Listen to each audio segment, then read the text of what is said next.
Hello everyone and welcome to Kazcast episode 21. Just got off the phone with Phil Daru.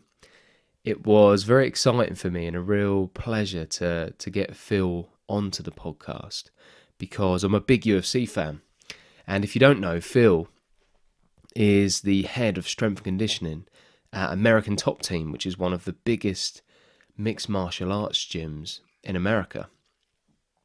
And it was amazing to have a conversation about Phil's experience over 10 years at that gym and all the training and preparation and planning that goes into these fighters' training regimes when they're preparing for a big fight. And that was really interesting to get that in-depth knowledge from Phil. He's currently training Dustin Poirier for his big fight against Khabib. He was also in his camp when he fought Max Holloway. So that was interesting to talk to him about Dustin and how his training's going. And we also spoke about Phil's personal achievements, which are incredible.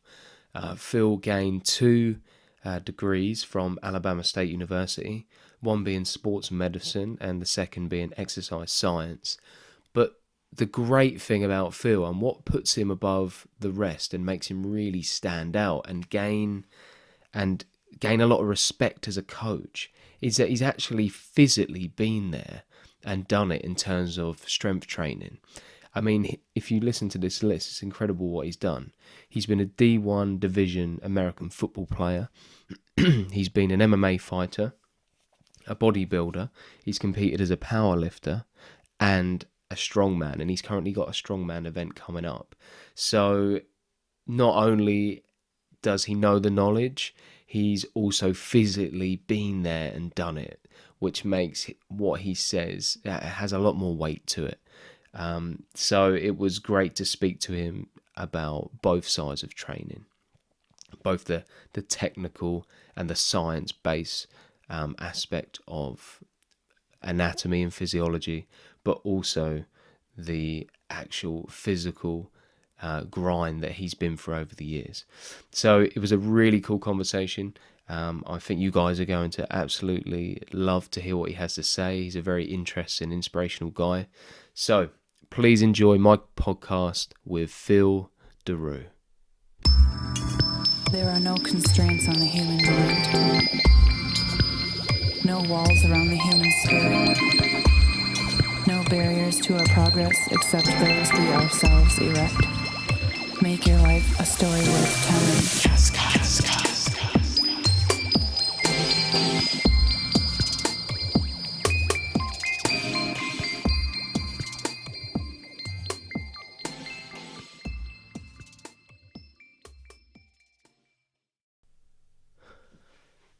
Okay guys, and welcome to Kazcast episode 21. Today we are chatting with Phil Daru from across the pond. Phil, thanks for coming on today, mate. Really appreciate your time.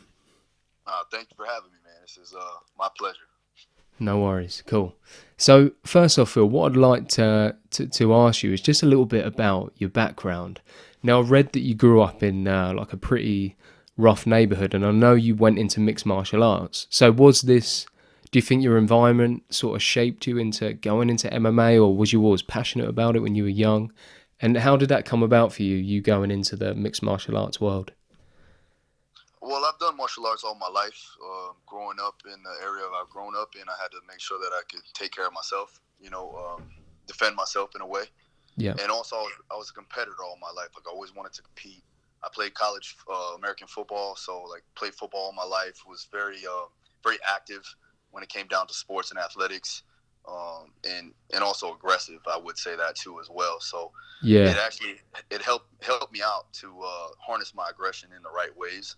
Yeah. To do the sports that I was doing, and gave me more overall confidence, but also it gave me a sense of understanding of how I need to act. You know what I mean? Where I could have just went off the deep end and did some things that I shouldn't have done. And there's been times where I did get into some trouble, but bringing it back into the sporting world and being an athlete I had to transition that into what I need to do to be successful. And the way to do that is to make sure that I was dedicated to what I was doing at the time instead of shying away and doing things that were, unfocused on what the overall goal was. So that, I would say that made me be a better person in general, just being able to compete and be an athlete and do the things that I was able to do. And now coaching these types of individuals is even better now. Yeah.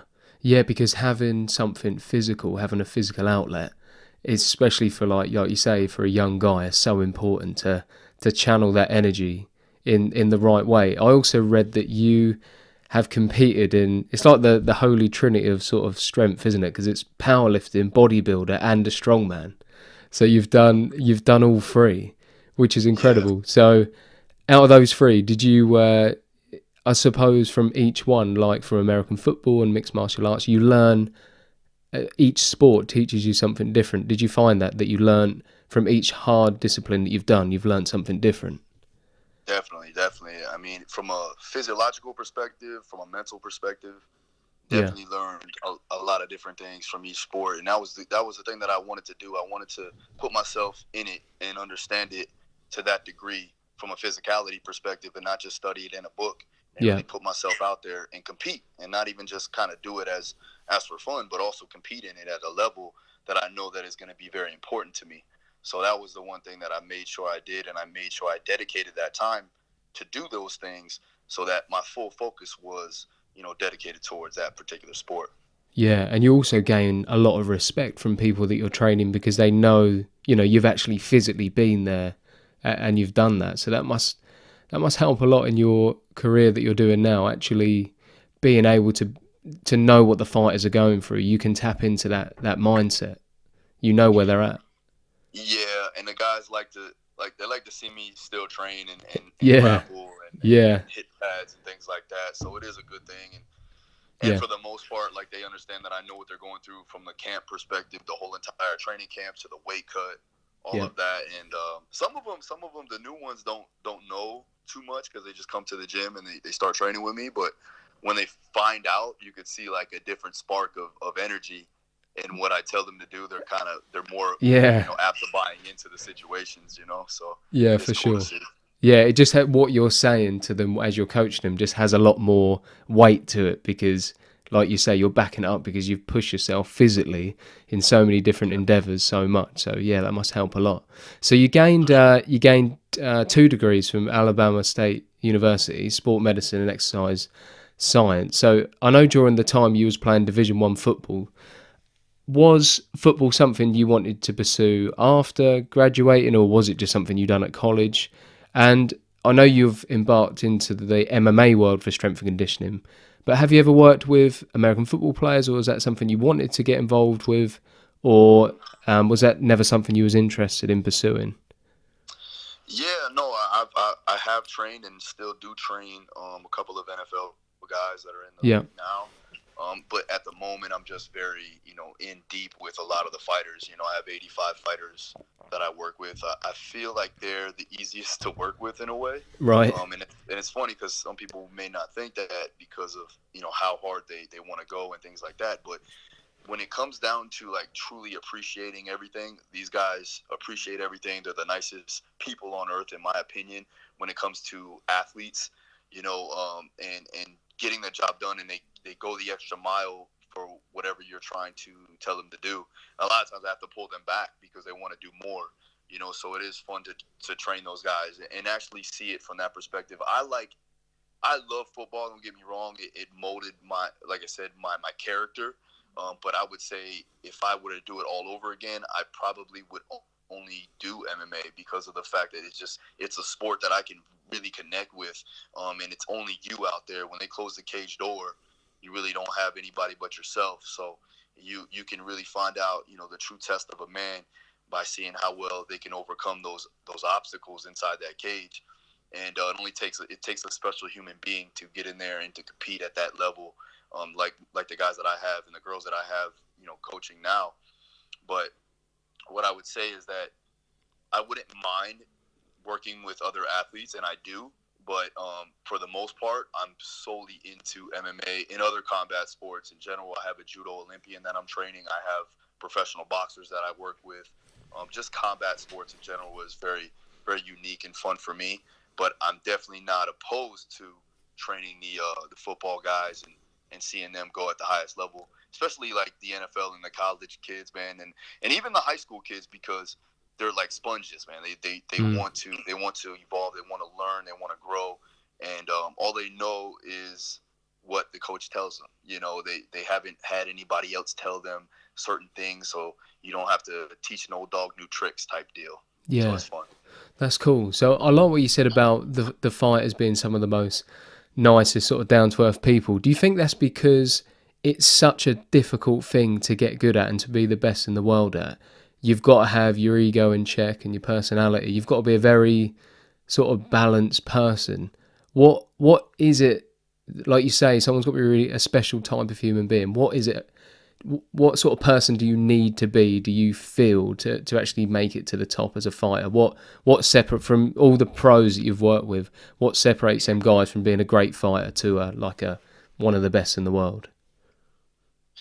I would say the ability to cope with stress. Yeah. The ability to cope with outside influences negatively affecting your performance. Yeah. The best fighters in the world, the ones that are at the top level, like a Dustin Poirier, Joanna Jacek, these types of people, they thrive off of people, cheering or booing them, with all of the other things going on, with all of the media, with all the lights and all the glamorous things going on around them. They're able to hone in on what they need to do in that particular time and make it happen. And a lot of times you get guys that are really good in the gym, but when the lights come on and all the fans are screaming and booing or whatever they're doing, they fold, they freeze, and they ultimately get beat down because of the fact that, not because they're not talented, they just aren't mentally capable of withstanding that pressure. So that was the one thing that I would say is the main thing that I see the upper echelon, the elites, have the ability to do. Yeah, that makes sense. So when you look back at your MMA career and when you were preparing for a fight, knowing what you know now about the science of training, when you look back at how you prepared for a fight, do you really see like some mistakes you were making? I mean, how much would you have changed your training knowing what you know now? And how crucial is that? Is there like the periodization for a fighter, getting the training just right at the right times? I mean, can that make or break a fighter, that the strength and conditioning side of the sport? Well, definitely. I mean, what we do as physical preparation specialists, strength conditioning coaches, whatever you want to call it, is we're not only getting them to progress physically, physiologically, but we're also managing fatigue. Yeah. So the ability to, have a structured system, have a set amount of protocols in line, and having a solid periodization method to enhance the qualities of the athlete, but also make sure that they're not hurting themselves. And then with that comes structural integrity, comes, being able to get rid of any imbalances or dysfunctions, things like that, to keep longevity, because at the end of the day, the longer you're in the sport, the more healthy you are, the better you're going to be, and the more apt to getting to the top level. So with that being said, I would say, probably not training as much. I used to train 3 to 4 times a day sometimes, man. I was a maniac, and kind of managing out, and also recovery methods. I didn't really recover at all. I kind of just did what I needed to do, kept working, and that's just my style and the way I came up, But I would say definitely finding a time to recover, because in all actuality, recovery is another form of training. And you just have to think of it as like that, whether it be, cold tub immersion, whether it be massage, soft tissue work, whether it be just taking a nap, that's going to help in the formation of your progression going further, as long as you do it in the right ways. Yeah, makes sense. So how has your role as a coach changed over the years? When you think back to, have you been American Top Team just over 10 years? I think I read. Yep. Is that right? Absolutely. So, and I know you worked under UFC veteran Din Thomas. So from when you first started to now, how much has your role as a coach changed? Because I know you're the head strength and conditioning coach. I mean, for starters, it must have, what a great place for you to learn everything you've learned over the years. But how has your role as a coach actually changed over the years? Like in terms of you taking on more responsibility and designing the programming. So how's that changed for you? How much more responsibility have you taken on over the years at ATT?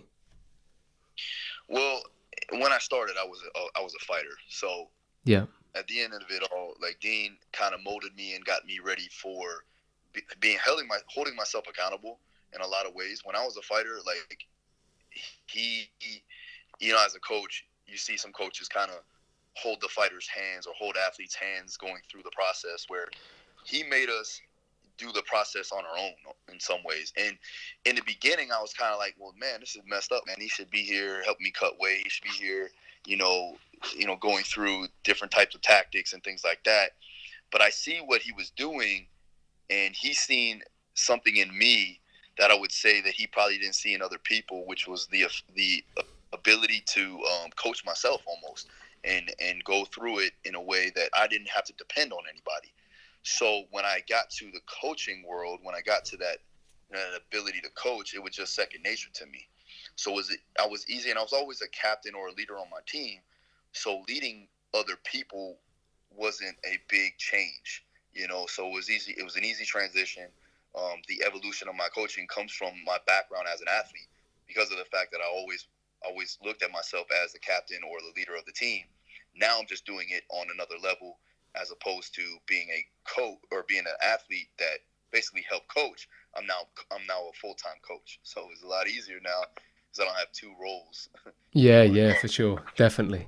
And when you're designing the programming, are you designing the programming for individuals, for teams, for other coaches who are working under you to work with? How does it work in terms of how much freedom and flexibility do you have as a coach in terms of the designing of these programs for these high level pros? Is that all down to yourself?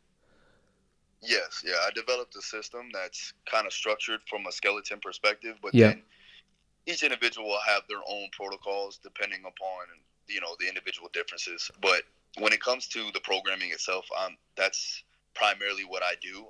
I lead the programming. I lead the systems and methods that we have for the individuals needed for whatever we're trying to accomplish, whether it be, like for instance, an MMA fight.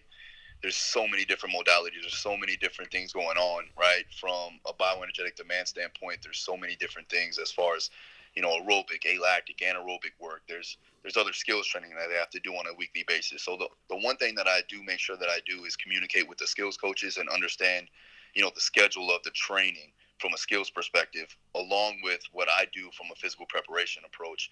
So I want to make sure that the system makes sense for the athlete, but it also goes hand in hand with the skills training, so we're not overloading the nervous system with the same type of training, so that we can keep progressions going and we can manage fatigue.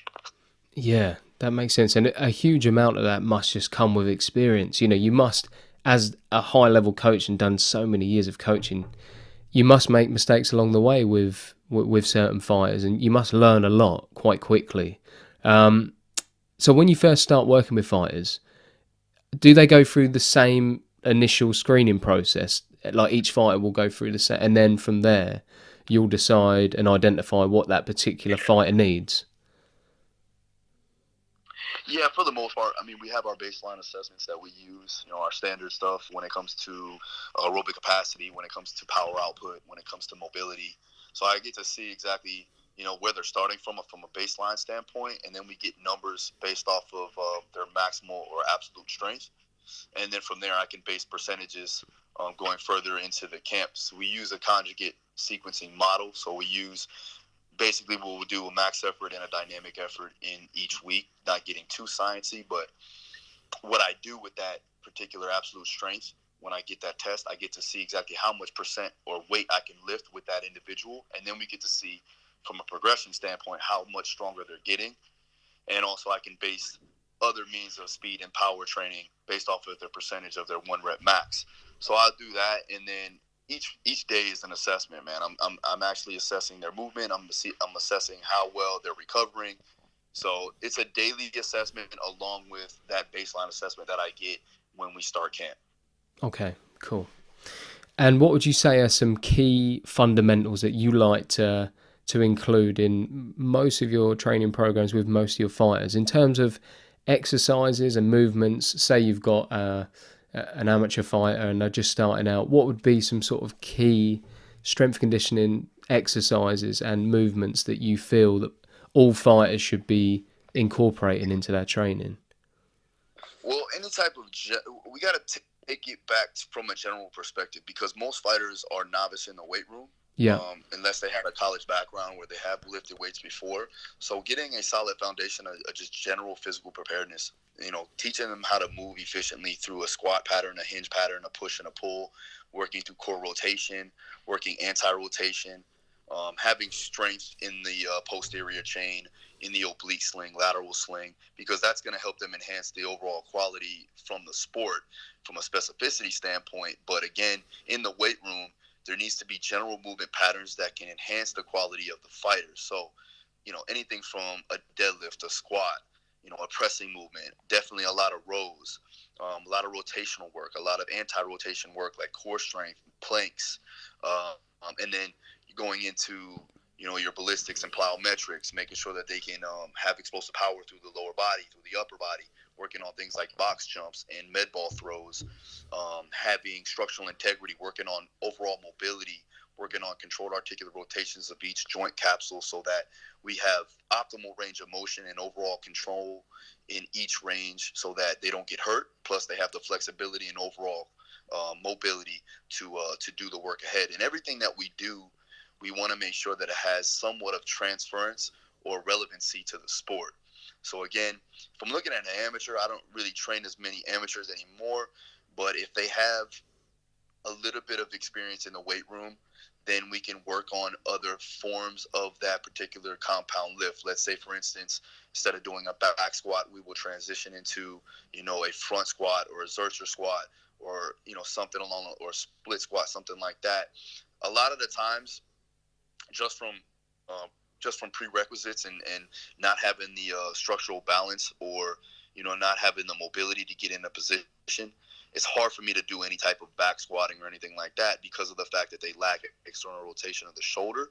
So what end up happening is I have to give them an exercise that is efficient for them to do, and that we can maximally load that without hindering technique. So that's the main thing, is I make sure that whatever the athlete has as far as from a prerequisite standpoint, we hammer in those lifts that are going to have that transference and that overall relevancy to the sport, so that we can just get the stimuli needed to be better. A lot of times people get married to a certain exercise where it's very subjective. It's very, it really depends on the person and how they can adapt to that particular stimulus. So again, we want to make sure that we're giving them the exercises needed that are very efficient, but also highly effective. That's awesome. And that must be one of the most enjoyable parts of your job as well, actually working with a lot of different athletes, and the fact that they do all have different needs. It's like you've got all these little pieces and trying to put a puzzle together, trying to work around like existing injuries or mobility issues, or like you say, it could be anything. But that's something that comes with experience. But that must be something that's so rewarding when you're getting results with lots of different fighters. That must be a great feeling. So I know you've worked with and still working with Dustin Poirier. And that must be really exciting, because I watched his last fight against Max Holloway and he looked absolutely incredible and in really, really good shape. I know with his next fight with Khabib, obviously, is a huge fight. Depending on who your fighters are fighting, do you look at the other fighters and say, well, these are their strengths? So, for instance, obviously Khabib is an amazing grappler. So will you adjust his strength and conditioning to hit to Khabib style? So do you ever look at the other fighters and feel like, well, this camp we really need to focus more, on core work and grappling exercises that are going to translate to grappling? Is that something you do? Look at other fighters and adjust the strength and conditioning from there, or are you solely focusing on your fighter?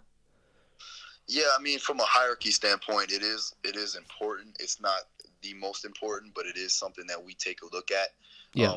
When it comes to Dustin, though, like DP, I've been working with him for about 4 years now since I started becoming a coach at American Top Team, and we also trained together. But for the most part, I know Dustin very well. So like, I know his strengths, I know his weaknesses, I know what he needs to get him, I know what he needs to improve upon.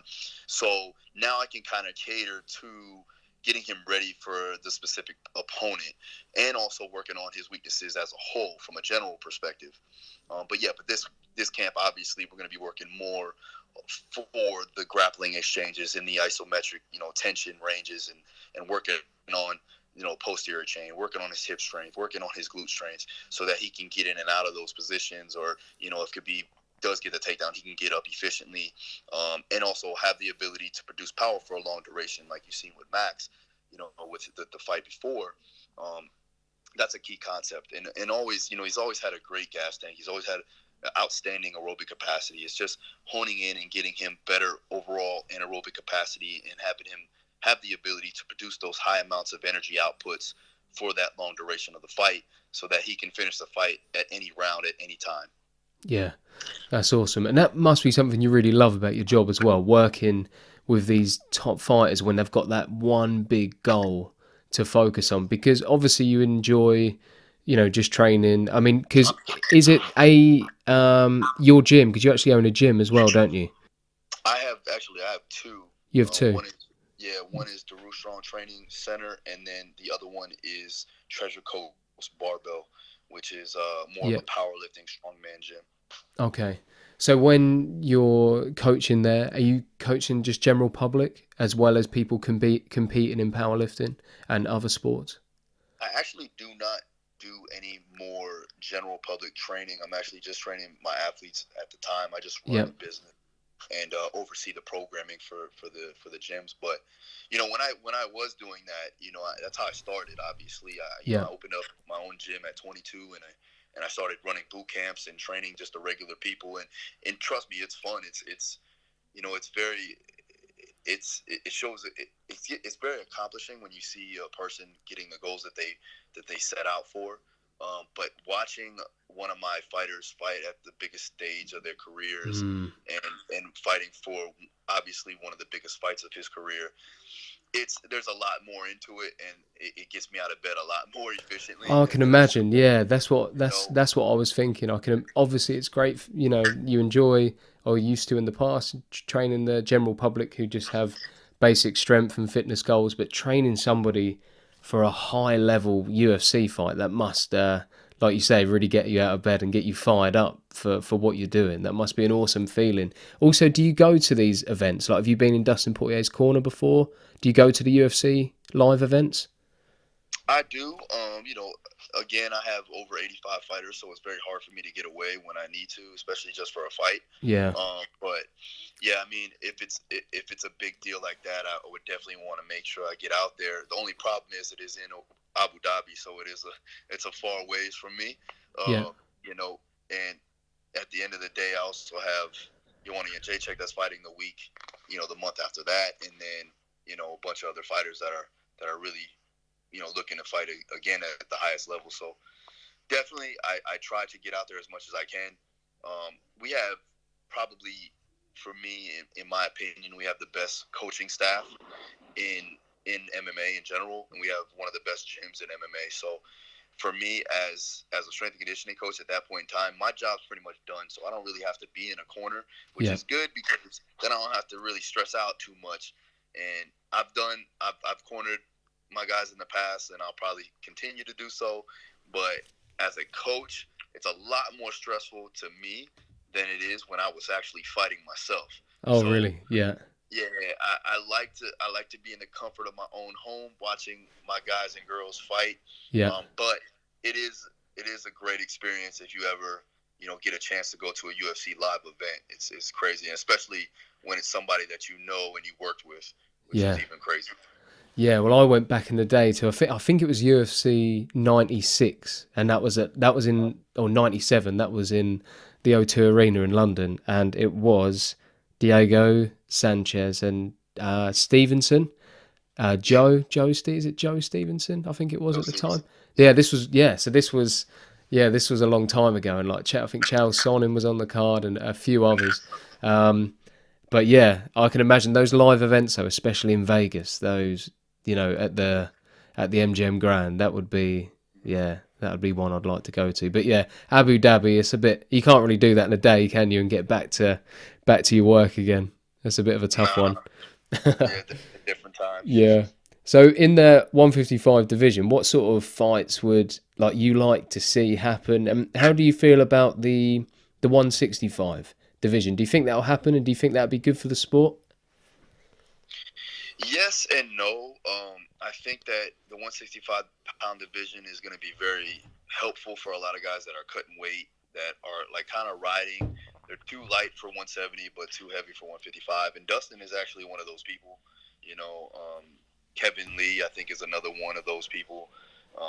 Even Khabib would be good at 65. You know, and if we can eliminate those drastic weight cuts, it's going to help with longevity of the sport, longevity of every fighter's career. You know, that's the worst part a lot of the times about fighting is the weight cut. You know, Yeah. and even like you would say, oh, well, they're getting punched and kicked in the face. Well, you also have metabolic damage, you have hormonal damage that happens when you have a bad weight cut. And luckily, we have guys like George Lockhart and Mike Dolce and these guys that are at the top of the game that are doing well with you know, cutting weight and doing it with a systematic approach, you know, very structured. But again, you're still bringing down your weight at a drastic level, very short period of time, and then you're trying to increase your weight back up again. It's detrimental to your overall longevity and health. But you know, athletes in general are not healthy. I don't know what anybody has. You know, when you look at an athlete, you think, oh, you're a picture of health. But at the end of the day, they're doing very intense, very drastic things to be at the best that they can be, and sometimes it's not as healthy. So, and that's in any sport, not just in MMA. You know what I mean? So, Yeah. Yeah, it's a very extreme thing you're doing to your body. You're pushing it to its absolute limit, and it's very, very drastic thing. But so with the 165, you think it would be good in terms of not as many people would have to cut, and it would be a healthier approach for these fighters. What do you think some of the negative things are about 165? Just too many belts, or how do you feel about 165, like the negative side of it? the only negative side I would see with it is that you would have too many people trying to jump around, getting double belts and things like that. Yeah, yeah, And it kind of takes away from each individual belt. And that's what happens with boxing, is that you probably don't even know who's the champion at most times. Some yeah. guys have belts for 5 different divisions, you know, so it does kind of take away from the magnitude of each individual title. So. Yeah, that makes sense. I noticed recently you've built a really good following on your YouTube channel, and you've been uploading more and doing some vlogs and stuff like that. Is that something you want to go to more in the future? I know you're so busy, like you say, you've got your 2 gyms, you're looking after a lot of fighters, you've got some online programs people can get involved with, you've got your YouTube channel. Do you see that being quite a big future for you, doing more online coaching or more YouTubing? What's your plans for the future for your YouTube channel? Yeah, I mean, the thing with the YouTube channel is that it just gives me an opportunity to help inform and educate and put out content that's going to be quality for individuals trying to understand how to train themselves. Yeah, You know, with more efficiency and with a more of a science-based approach. And I'm coming also from more of that experience too. I'm not just somebody who just sits in a lab or reads books. I do both. I'm in there and I'm in the lab. I'm in one lab as far as from a science or a sports science perspective, and then I'm also in the weight room where I'm actually putting my body through these certain types of things. And I want to put that on video so people can see that, and so that we can give them quality information from a true coach that actually is on the floor doing it, and using my experiences to help, you know, educate or inform other individuals that want to get into this type of industry, or that are fighters or any type of athletes that just don't have that guidance. So I'm doing that, and also just trying to develop a solid presence so that, you know, in time, once I'm done coaching, I can just solely work on that. And we're doing pretty well with it from now. You know, I think that it's going to just keep on growing and keep on getting better. in the long run, obviously, I'm not going to be on the floor coaching for the rest of my life. But what I do want to do is put my focus more towards coaching the other coaches, getting them mentored up. And I'm doing that at the moment right now, where I have a full-on mentorship program that's online that I can reach other coaches from around the world, and have them, you know, give them some more advice, give them some of my experiences with these types of athletes, give them my systems, my methods, my protocols, so that they can enhance their ability to coach. And that's primarily what's going to end up happening at the end of the day. I do a lot of seminars. I did 12, actually I did 15 seminars last year, 11 in different countries, you know, so I mean, I'm definitely looking into doing that. I also work with the Fight Science Institute, which we are developing our own certification course where we're going to be going over nutrition. We're going to be going over sports science. We're going to be going over, you know, just basic strength and conditioning techniques. And also, you know, from a physical therapy perspective, we also have a doctor of physical therapy that's actually going to go around and help on correctives and have people understand how to properly, you know, diagnose or treat, whether talking about, you know, if you have any clinicians on hand too as well, because let's face it, this sport is growing. When you're talking about combat sports in general, but mixed martial arts is growing, so we want to make sure that we're giving them the best information possible, from all aspects, whether you be a strength and conditioning coach or a clinician. We want to make sure that they have that quality information, to relay that over to whoever they're working with. But that's primarily what it's going to end up being. I'll probably still coach, you know, the ones that I need to coach or feel, you know, that it's more important for me. Or once, honestly, it's hard because I have a close connection with all my athletes, you know, but there's a few out there that I probably will keep on coaching till the end of their career and probably after their career too as well, just because we have that connection. So we'll see though, you know, only time will tell. That's amazing, mate. It sounds like a busy but really successful and rewarding future for you. There's so many things and avenues that you can go into. It's really, really cool. So when do you get time to train yourself? Because it sounds like your schedule's so busy. Is it like, right, I've got half an hour, I'm going to do this? Or, I mean, how do you structure your training between your own training, so all your strength training? How strict are you with a plan for yourself? Do you just, depending on the day and how you feel, or are you on a very strict plan? And how do you balance that with skill work? Because like you say, you like to still keep your MMA skills up. So, I mean, are you wrestling, jiu-jitsu, judo? Are you boxing, Thai boxing? I mean, how does your training work, and how strict is it? Yeah, at the moment, I'm actually getting ready for a competition at the end of the month. I'm actually doing a strongman competition. So I saw you with Elliot Hulse, actually, a video recently. Was that last couple of days? yeah, that was actually yesterday. Yeah, how was that? That must have been awesome, training with Elliot. Yeah, I've known Elliot for a long time. We just got on, you know, now I'm doing the YouTube thing, so we decided Yeah. to collaborate. And, you know, actually his event is where I'm competing at. So, you Cool. know, and I'm competing against him, so it's even better. Yeah. But yeah, I mean, it's really just schedule, you know, just making sure that you have a quality amount of time for everything. I mean, honestly, there is a lot of time throughout the day as long as you have everything structured out and scheduled out for each day. You know, I try to make sure that I have at least a dedicated hour and a half to doing my own training, because that is a part of my progression. You know, as a part of my you want to call it my career and my, you know, my ability to coach, because again, that's one of my labs, right? So I'm actually putting myself through these types of training, so that I can see how it feels, see how I adapt to it, you know, see what type of stimulus I get out of it, and then I can relay that over to the people that I'm coaching, and then also I can write about it and inform other people on it, other coaches on it too as well. If it works, if it doesn't work, things like that. So I'm not only doing it with my fighters or my athletes, I'm also doing it with myself. When it comes to my skills training, man, that's really just dependent upon, you know, who I have with me. You know what I mean? Like I have a lot of athletes and a lot of coaches that can help me out when it comes to the grappling, when it comes to pad work, holding pads for me. So it's really just, you know, whenever I find time, you know, Yeah. if I have time to get a pad session in within 30 minutes, then I usually do that before I start training, you know, all my other athletes, or I'll do it in between sessions. So it's really just kind of making time, or at least utilizing your time very efficiently.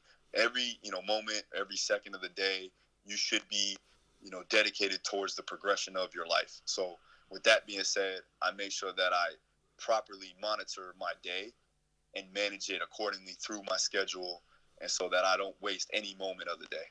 Awesome, mate. Love that. And sort of finally, one last question. If you was to give some advice to somebody who's listening, who works a 9 to 5 and can only manage 2 or 3 sessions down at the gym, or has a gym set up at home or in their garage, what advice would you give in terms of what exercises people should be doing? What equipment should people have if they're on a bit of a budget?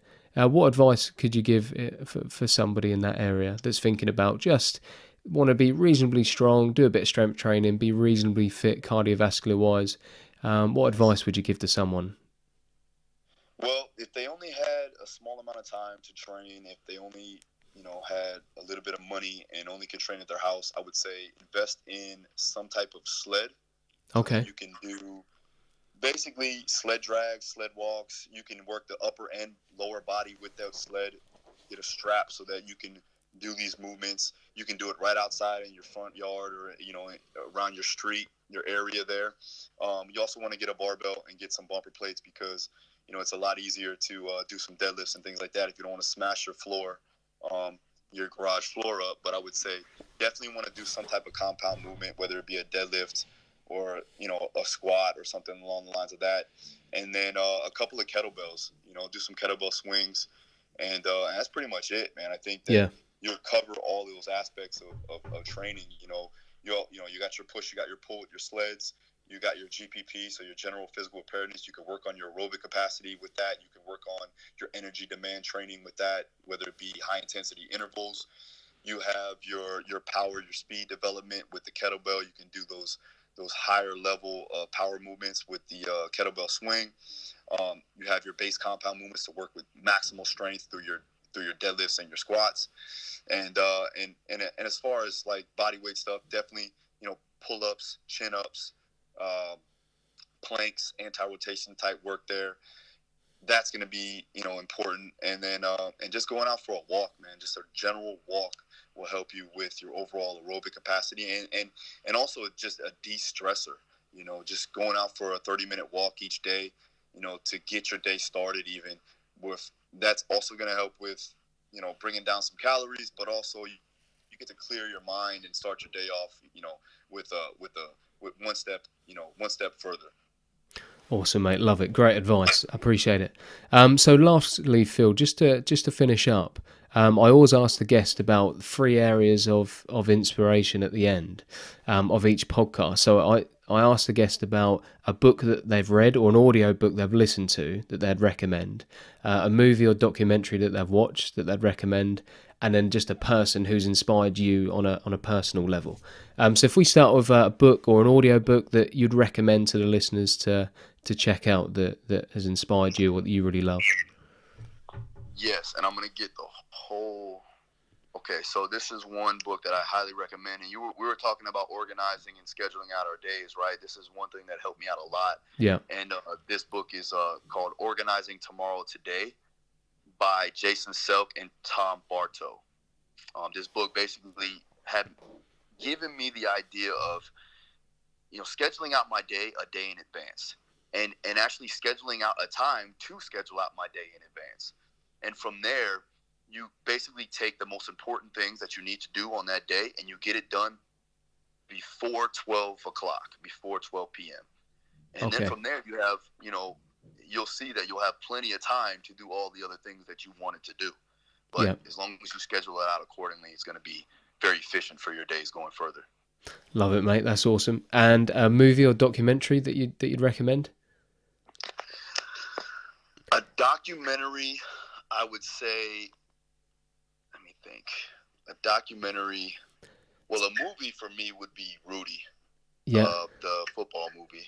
Yeah, just because of the fact that coming from, not being the biggest, not being the strongest, but having the will and desire and the dedication and the hard work, the determination to just accomplish a goal, man. And then people say that you couldn't do it, or people talking him down, or just trying to talk him out of things, but he really had it in his heart to be a part of that university and to do the things that he's done, and just having the sheer will to do it and go the extra mile and put in the hard work and dedication and sacrifices that he did, that goes into any life that you try to lead. If you don't have even if you have the skill and you don't have the will, you're going to fall short, in a lot of ways. So I think that you need to combine that and really work on your inside and working on it diligently each and every day to get your goals accomplished. So that was one movie that really hit home for me.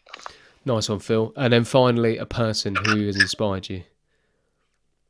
And there's several, man. But Yeah, I know it's a tough one. It's a tough one to pick one sometimes. You know what? I'll say my wife. My wife, Yeah. Maria. This lady, my wife. She's been through a lot. She's been through just as much as me. She takes care of all my kids.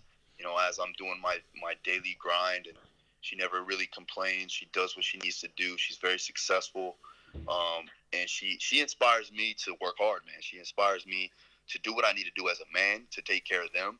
But she holds it down as a female and makes sure everything is on point for me. So when I get home, I don't have to worry about anything. So that's my inspiration each and every day. Awesome, mate. And thanks again, Phil, for coming on. I know you're a busy man, so I really appreciate you giving up your time and talking to me. It's been it's been a pleasure talking to you, and really good luck for the future, because it's really inspiring to hear everything you're doing, but you're still pushing forward. You're still looking to do more in the future. Everything you're doing with the pro fighters, to owning 2 gyms, it's great, mate. It's so impressive, and I just want to say thank you again for coming on. Thanks a lot, man. I do appreciate that. I'm gonna keep this thing going, and I thank you for having me on, on the podcast and getting to explain myself a little bit more. But yeah, it was great. Thanks a lot. You're welcome, mate. Thank you. Cool, guys. I hope you enjoyed the episode, and I'll catch you guys soon. Peace.